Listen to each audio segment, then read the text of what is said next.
C'est donc Thibaut Mercier que j'ai l'honneur d'accueillir aujourd'hui. Thibaut, donc, tu es avocat au barreau de Paris et tu es président de cette association, comme je le disais, qui maintenant a plus de 10 ans, un peu plus vieille que nous. Peut-être que tu pourrais d'abord commencer, avant qu'on entre vraiment dans le cœur de la discussion sur le combat culturel, peut-être que tu pourrais présenter cette association mieux que je ne le ferai, le Cercle Droit et Liberté, et après nous verrons comment est-ce qu'elle peut s'inscrire dans le combat culturel. Je te cède la parole.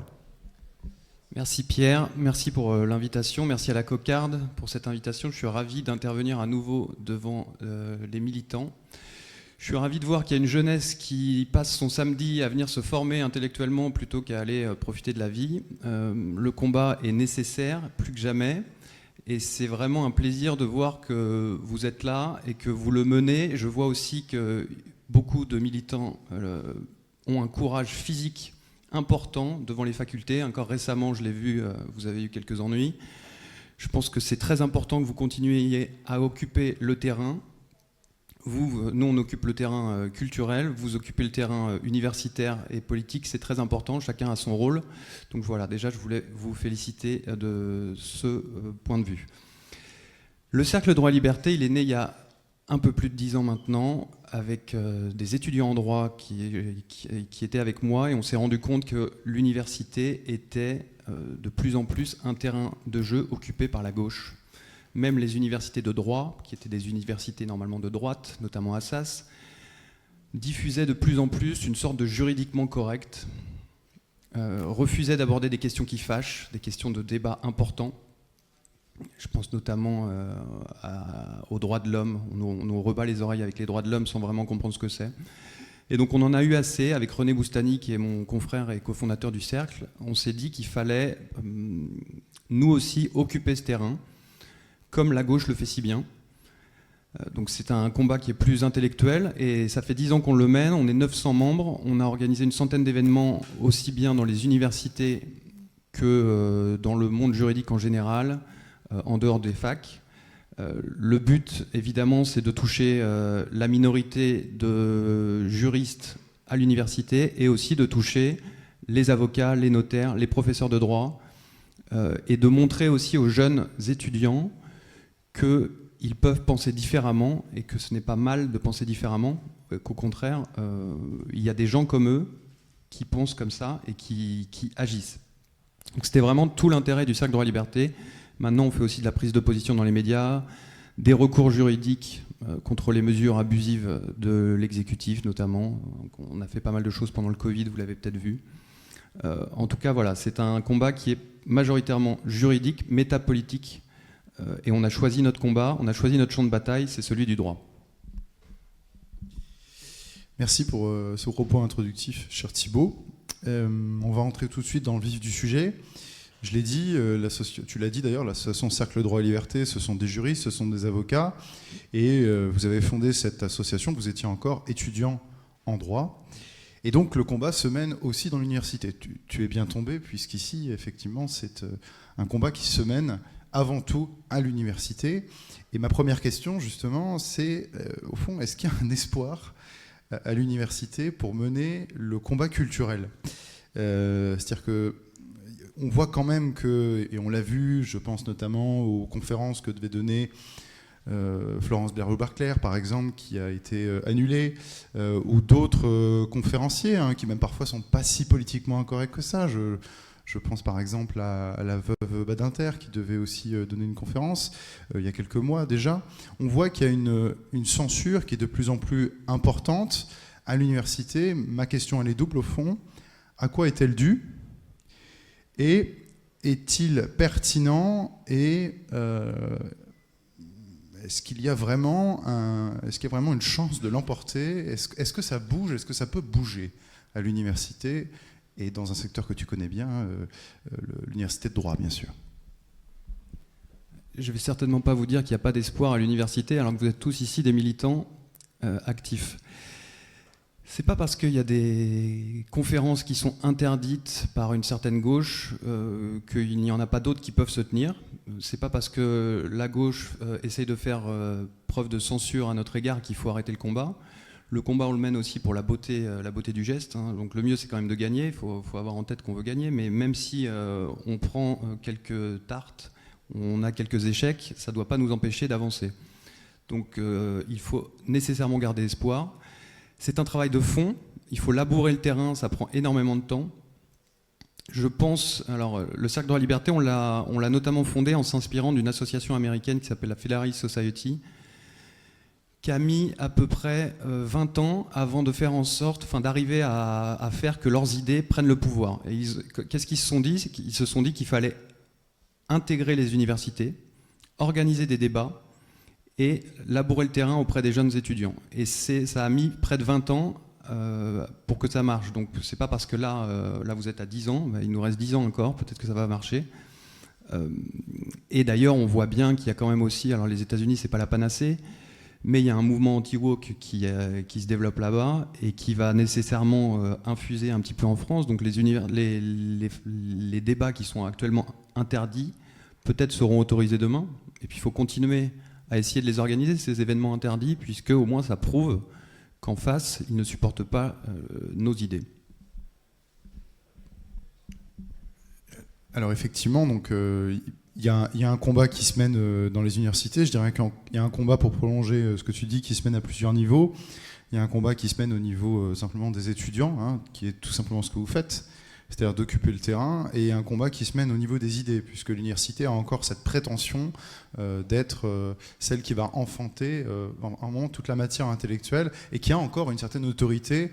On le voit jusque dans la sphère médiatique, on cite les travaux de gens qui, sous prétexte qu'ils seraient universitaires, je pense par exemple à Hervé Lebras, démographe ou dénographe, je crois que c'est l'expression qu'utilise Pierre Romain Thionnet, le déni et démographie.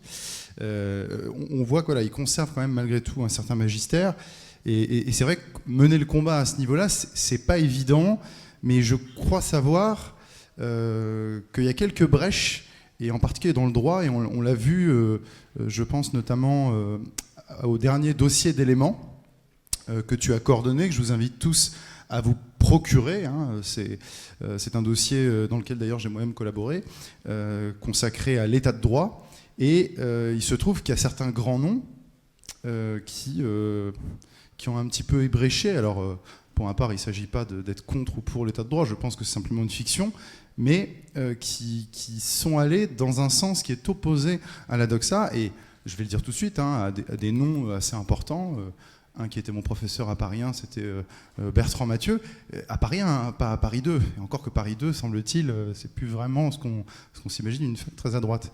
Donc, pour prolonger sur ce point-là, est-ce que tu sens qu'au niveau des professeurs de droit, au niveau des magistrats, vraiment de ces autorités intellectuelles, il y a quelque chose qui change? Malheureusement, les professeurs de droit ne sont pas les plus courageux, malgré le fait qu'ils soient fonctionnaires et payés, quoi qu'il en soit. On a énormément de mal à trouver des professeurs qui peuvent s'engager dans le débat public et politique. Tu citais Bertrand Mathieu, mais Bertrand Mathieu, il est en fin de carrière, maintenant il est professeur émérite. Donc au moins, il sort du bois, il commence à nous donner des billes intellectuelles. Quoi qu'il en soit, ces billes intellectuelles, c'est le fuel de l'action. Si on n'est pas formé intellectuellement, si on n'est pas capable d'avoir une certaine élite qui réfléchit à des questions difficiles et les infuse dans le débat, on ne pourra pas donner des billes aux militants de tous les jours. La politique, ça se fait sur le terrain, c'est ce que vous faites, mais ça se fait aussi dans une certaine sphère qu'on peut appeler élitiste, pas forcément dans le bon sens du terme.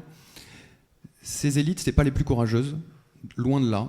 Le fait de gagner de l'argent, ça fait perdre un certain courage, ça fait perdre le goût du combat. Et c'est aussi ces élites qu'il faut travailler. Et le courage est contagieux.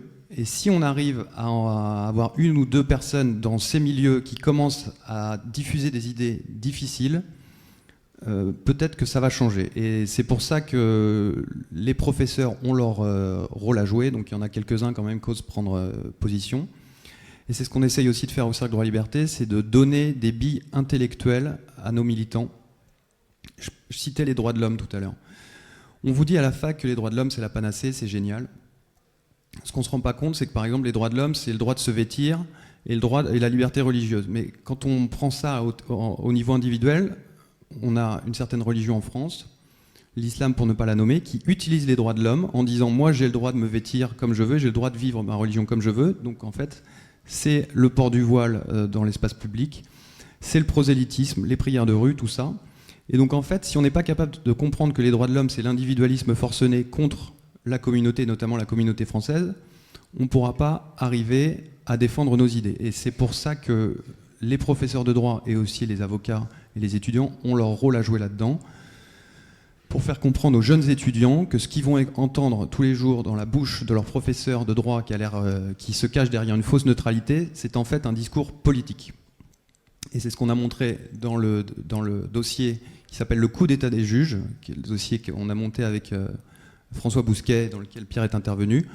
Ce qu'on montre, c'est que la gauche, notamment, se cache derrière une neutralité, une fausse neutralité, pour faire avancer un agenda politique progressiste, woke. Et c'est ça qu'il faut essayer de débunker, et ça passe nécessairement par un travail de fond intellectuel.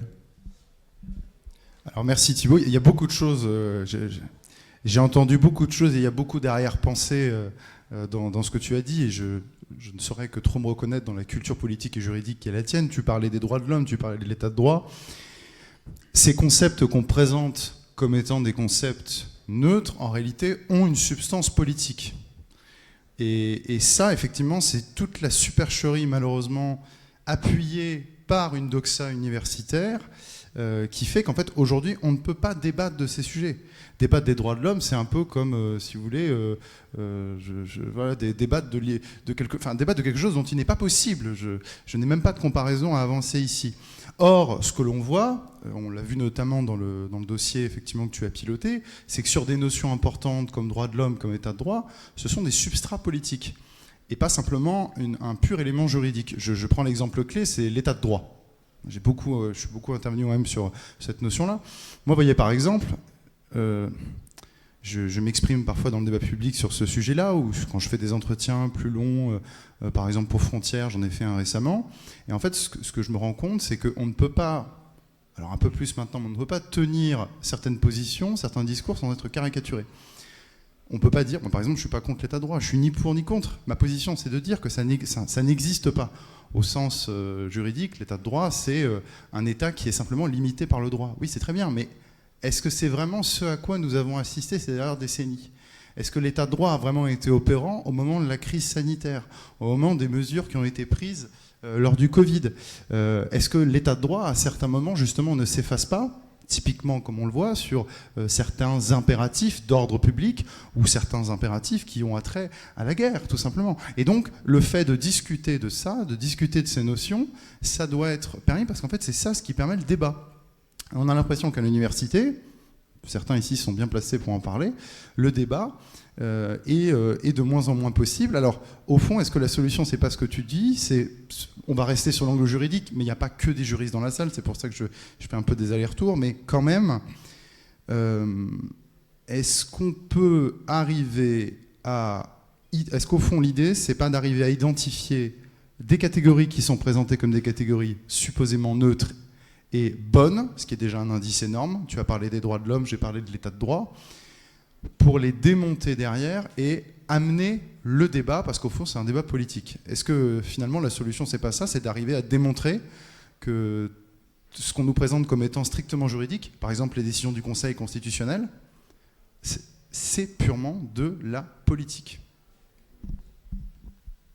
Ça rejoint ce que j'ai pu appeler le gramschisme juridique, c'est-à-dire occuper un terrain pour le labourer et le préparer à l'avènement de nos idées.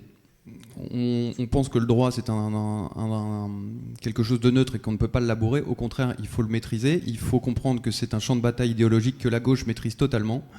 Donc il faut rentrer dans cette guerre idéologique aussi contre eux et ne pas lâcher. Et à droite, on a tendance à trop accepter un peu ce petit jeu des valeurs républicaines ou de la République, où voilà, on se dit c'est pas possible parce que légalement on est contraint par les règles de droit. La gauche se pose pas du tout la question. La gauche utilise très bien la violence politique, utilise très bien la violence idéologique. Et c'est peut-être à nous aussi d'apprendre de ces méthodes et de ne pas, en tout cas, céder sur des sujets. Donc c'est tout l'intérêt de cette bataille culturelle. L'avantage de la bataille culturelle aussi, pour vous, jeunes étudiants, c'est que peut-être quand vous allez commencer à travailler, vous pourrez continuer à la mener, parce que c'est très bien d'aller tracter, c'est très bien de faire campagne. Certains vont faire carrière politiquement, mais j'en vois beaucoup ici qui ont une vingtaine d'années, et j'espère que vous serez encore là dans 5, 10 ans, 15 ans, parce que là, on a un feu sacré en nous quand on a 15-20 ans. Le but, c'est quand même de le garder, parce que vous voyez bien l'état de l'Europe actuellement, de la civilisation européenne. L'urgence est telle que vous n'avez pas le droit d'arrêter de militer quand vous sortirez de la fac. Donc soit vous faites de la politique, dans ces cas-là c'est très bien, mais si vous arrêtez la politique, il faut trouver un moyen de militer, et le champ culturel, c'est un moyen de militer. Le champ culturel, ça peut être devenir professeur, ça peut être écrire des articles, ça peut être passer dans les médias, et voilà. Et ça, c'est quelque chose qui est plutôt compatible avec un travail en plus de salarié, ou voilà. Et ça, je souhaitais appuyer dessus, parce que je vois énormément de militants, j'ai l'impression d'être vieux quand je dis ça, mais je vois énormément de militants qui avaient 20 ans, qui étaient très motivés, puis dès qu'ils rentrent dans le marché du travail, ils arrêtent de militer. Et donc, il y avait une des questions que tu allais me poser, mais je te coupe l'herbe sous le pied, c'était quelles sont les pressions qu'on peut subir pour ce combat culturel. Ben, c'est aussi une pression qui nous vient de nous-mêmes. On se met nous-mêmes la pression. Bon, en fac, vous avez peur de militer parce que peut-être ça va vous empêcher de trouver un master ou trouver un stage. Quand on commence à travailler, on va se dire qu'on va avoir un problème avec son avancement dans l'entreprise dans laquelle on travaille. Donc c'est aussi notre propre manque de courage qui nous empêche d'avancer, et à nous de trouver les ressources intérieures pour trouver ce courage. Et le courage aussi, je l'ai dit tout à l'heure, il est contagieux, et c'est plus facile d'être courageux à plusieurs. Donc c'est important aussi de serrer les coudes, de penser qu'on peut travailler ensemble, de développer une communauté économique qui est capable aussi d'aider les militants quand ils auront des coups durs économiques. Et ça passe aussi par labourer un autre champ, c'est celui de l'économie. Voilà. Peut-être qu'à droite, on n'aime pas trop le faire, mais c'est important de parler d'argent, puisque c'est ce qui nous donne les moyens de militer. Eh bien, merci Thibaut. Je pense que c'est sur ces paroles-là qu'on va te remercier.